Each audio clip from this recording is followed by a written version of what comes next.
everybody! So today I will be reading Ways to Make Sunshine by Reneé Watson. So I'm going to start with reading the summary and then I'm going to read the first chapter of it. And if it sounds interesting and you want to know what happens next, be sure to request it. Alright. Ryan Hart can be and do anything. Ryan names me king, that she is a leader, and she is determined to keep growing into her names her parents gave her. She is all about trying to see the best in people, to be a good daughter, sister, and friend. But Ryan has a lot on her mind. For instance, Dad finally has a new job, though money is still tight. That means moving into a new, old house, and Dad working the night shift. And with the 4th grade talent show coming up, Ryan wonders what talent she can perform on stage in front of everyone without freezing. As even more changes and challenges come her way, Ryan always finds a way forward and shows she is a girl who knows how to glow.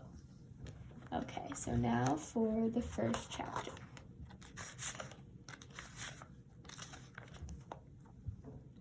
Chapter 1. The Girl Who Could Be King. I am a girl with a name that a lot of boys have. So when the substitute teacher takes roll and calls out, "Ryan?" she looks surprised when I answer. I wish Mrs. Colby were here. Miss Colby doesn't even need to take roll anymore because it's the first day of March and she's been teaching us for 6 months, so she can tell who is here and who is not just by looking across the room. Miss Colby always starts the day off with our thumbs up, thumbs down, somewhere in between checking. This substitute teacher doesn't do any of that.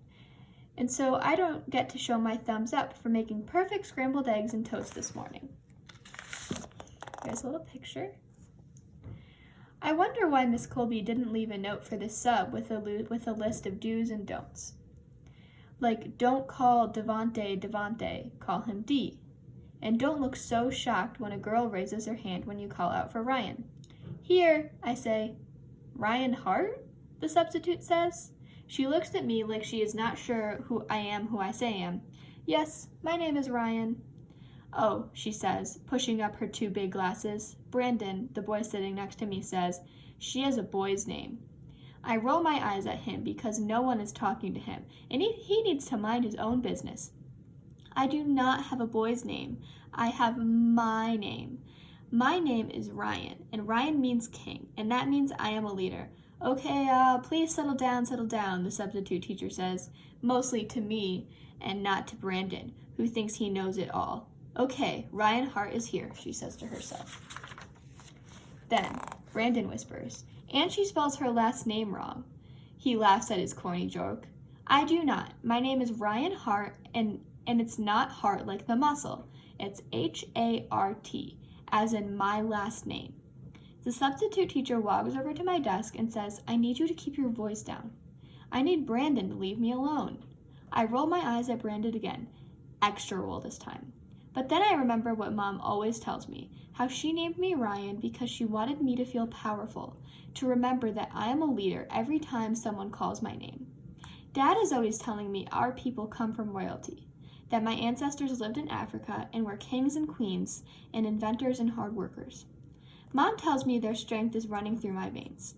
I sit up straight, ignore Brandon, and try to be the leader I am supposed to be.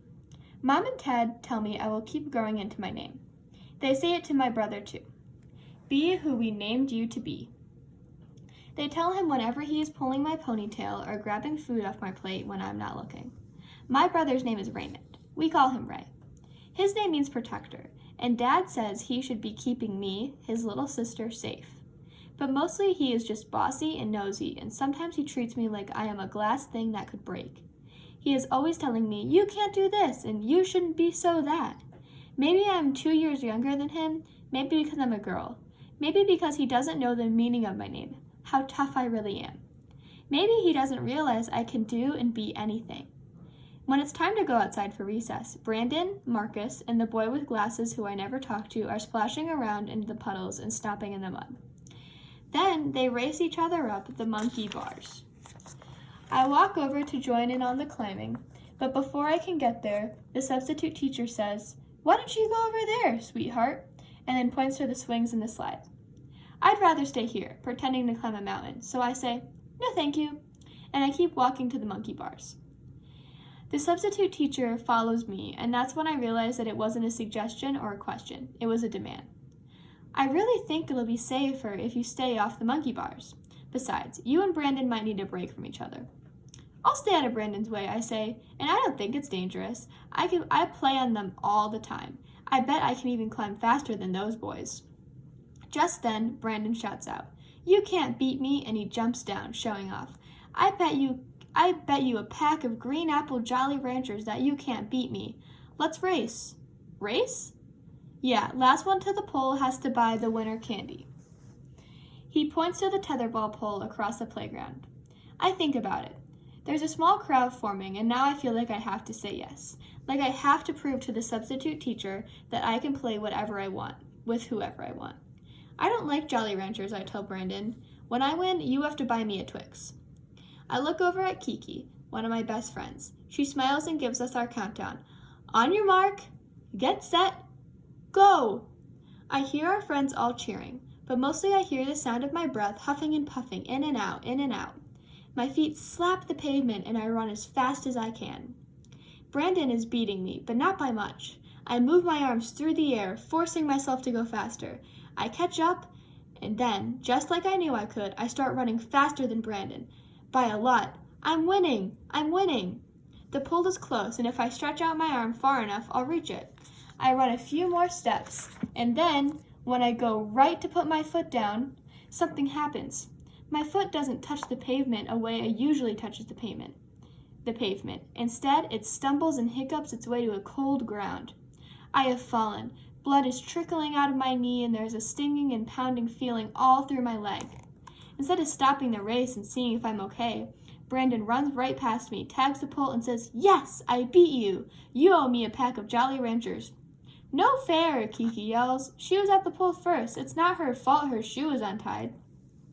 I didn't even realize that was what happened. My shoe is untied. I tripped over my shoelace. Don't be a sore loser.